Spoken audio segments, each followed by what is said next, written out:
Double বল।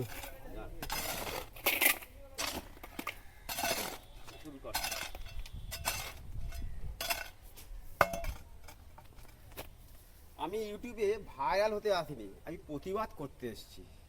কেন? কারণটা হলো, আমি যে ঘর প্রাপ্য, একটা ভঙ্গুর ঘর, প্রাকৃতিক দুর্যোগ রোকার কোনো ক্ষমতা নেই, ভঙ্গুর ঘরে তো আমাকে ফারবেয়ার এসে বলছেন কি ঘর প্রাপ্য নয়, পলিথিন মোড়া চায়, উলঙ্গ ঘর চাই তবে ঘর দেবে।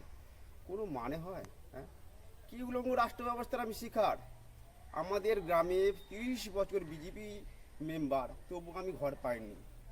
আমাদের সরকার, বর্তমান সরকার হিন্দুত্ব জিগির তুলে ভোটে এসেছেন, কিন্তু আমি হিন্দু, আমি তো ঘর পাবো না কেন? আমি বিজেপিকে তো ভোট দিয়েছি, কেন আমি পাবো না? আমি কিছু মানেই খুঁজে পাচ্ছি না। আমি দিন মজুরি কাজ করি, দিন আনি দিন খাই। হ্যাঁ, এই 400 টাকা কাজ রোজের কাজ করি, একদিন হয় একদিন হয় না।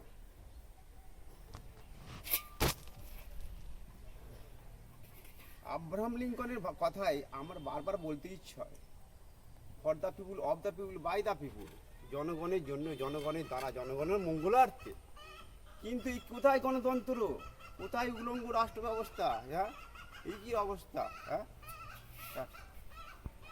ব্যক্তিগত আক্রোশ, হিন্দুত্ব জিগির তুলে রাষ্ট্র ব্যবস্থাকে যে শক্তিশালী করেছে, তবু আমি পাচ্ছি না, ঘর পাচ্ছি না। আমি তো প্রাপ্য, আমি একদম গরিব, দিন মজুরি খাই, হ্যান্ড টু মাউথ।